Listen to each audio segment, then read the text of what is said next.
Why, hello and welcome back. It is once again me, your favorite deputy of Movie Deputy Podcasts, bringing to you the surprise that I promised yesterday. What's the surprise? Well, I'm not going to make you wait anymore. Today we are going to be talking about the Megalodon movie that came out in 2018. And why are we doing this? Because the Meg 2 comes out this week. I am so excited to see it. Now, okay, these movies are corny, to say the least.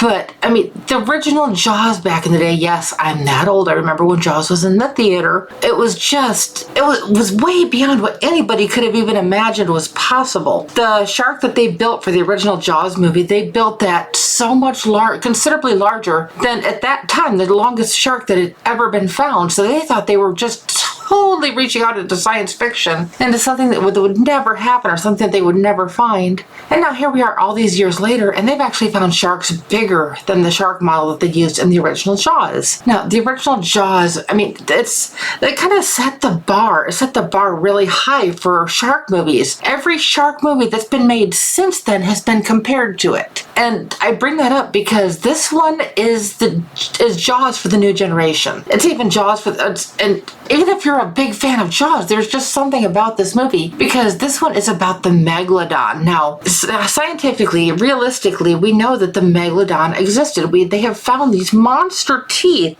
that are just extraordinarily huge. We can't even fathom. It's like, okay, is that as big as they really were, or were they bigger? I mean, these sharks could literally, from the numbers and stuff that have been run, purely off the size of the teeth that have been found, they could probably come close to biting a whale in half. Now, picture this. I'm not talking like your little orcas here. I'm talking about like the size of the blue whales or the sperm whales. Picture a shark big enough to bite one of those in half. That's just, it's mind-boggling. And like I said, this one is the Meg, the one that came out in 2018. It is the Jaws for the new generation. It's things that's stretching science fiction way beyond what we can comprehend that sharks might be. And even though that we know the Megalodons once existed, are we really so sure that they're extinct? I mean, there's been other creatures that science and society thought were extinct, and it's been like, okay, they're being found in certain pockets of the world. And there's so much of the oceans that we haven't even explored yet. We probably know more about space than we know about our own oceans. I mean, there's been, it's somewhere between like 2 and 5% of our oceans is all that's ever really been explored.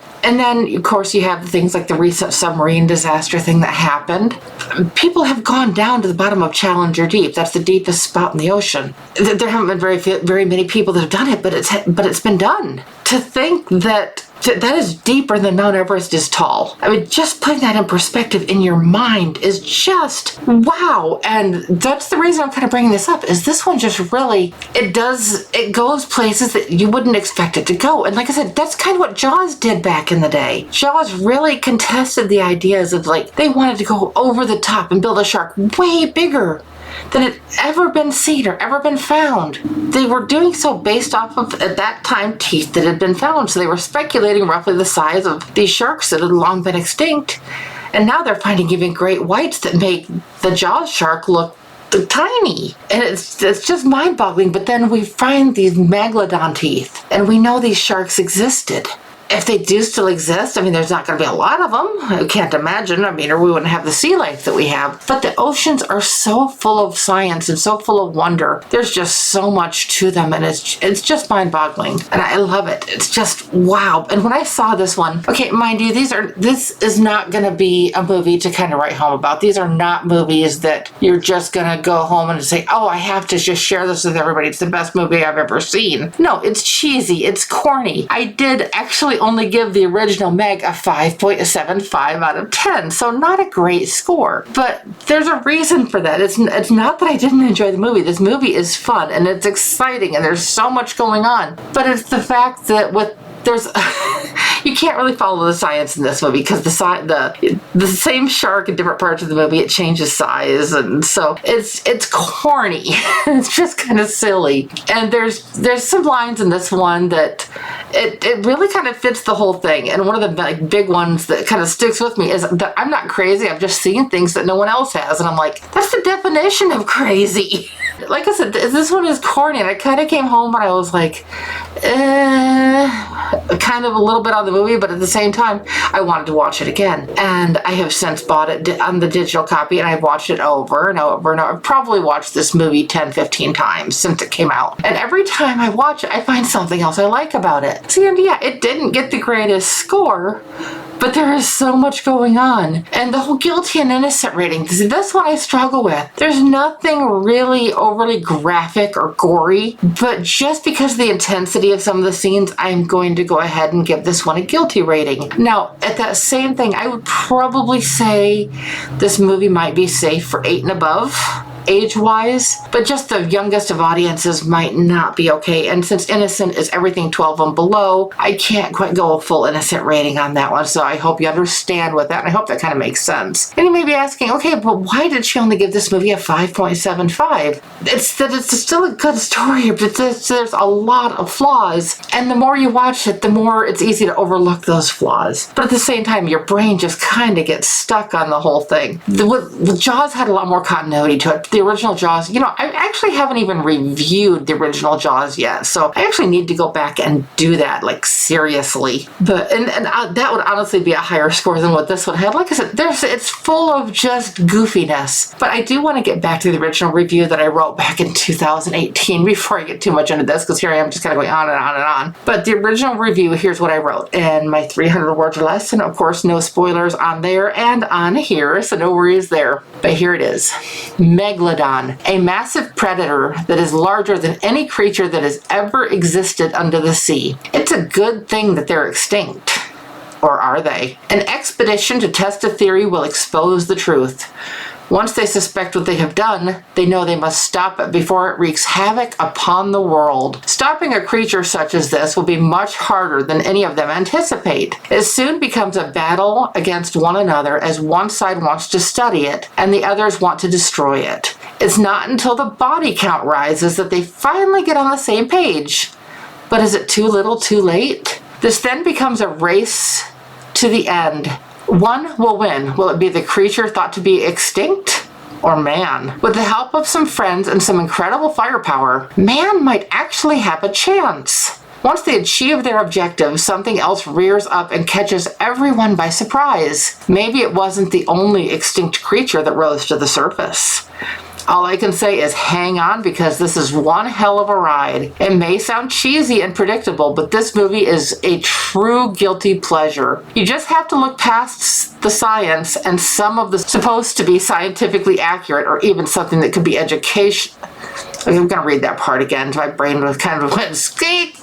Dope. It says if you can look past that, this is one of the best shark movies since the original Jaws. This isn't supposed to be scientifically accurate or even something that could be educational. It's fun, exciting, and entertaining, and it'll keep you on the edge of your seat. Will you take a chance on it?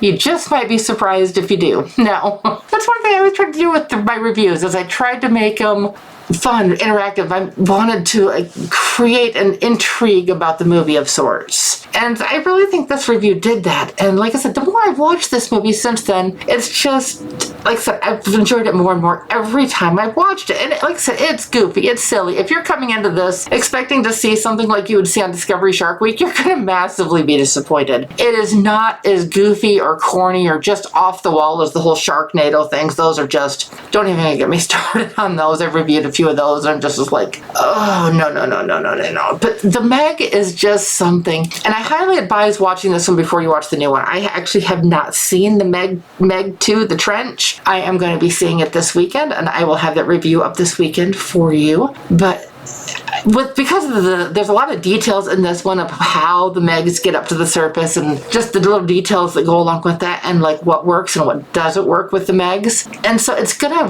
really be a necessity for what they're kind of playing into with the new movie. So I highly recommend watching this one. If you don't, I'm sure you will still enjoy the Meg 2, The Trench on that one. But yeah, like I said, I'm really looking forward to this. I could not wait to share this one with you, and it was like a big surprise with the new movie coming out and everything. I know I typically do like back to back, especially if I'm doing ones that have more than one in the series, but I wanted to get this one up before this weekend. I also want to remind people to check out the show on our Movie Deputy channel that went live today. There's a bunch of announcements and everything that we're making over there, so be sure to check that out. I don't want anybody to miss the announcements over there. But as always, if you're liking the content, please like, subscribe, and share. It's like this is too much fun not to share. How can you not share it? It's like I'm having fun. I hope you're having fun with me. This is just a blast, and I love being able to share these reviews with you, share the thoughts, and get the feedback. And coming up actually later, oh, you know what? I'm going to save that for the announcements program, so I won't give that away. But I'm excited to bring to you some other movies between now and this weekend. Until then, I hope you have fun. Hang 10 dudes. I know that's totally corny, but have a great time. Enjoy your week. It's a Monday after all, so, I guess Tuesday. Sorry, it's Tuesday. I'm getting totally mixed up on my days here. Monday was crazy, and I think it's spilling over into Tuesday. But yeah, this is gonna be a fun week. So just hang with me. We're gonna have a lot of fun on our programs this week, and I will talk to you again soon. So till then, guys, bye-bye.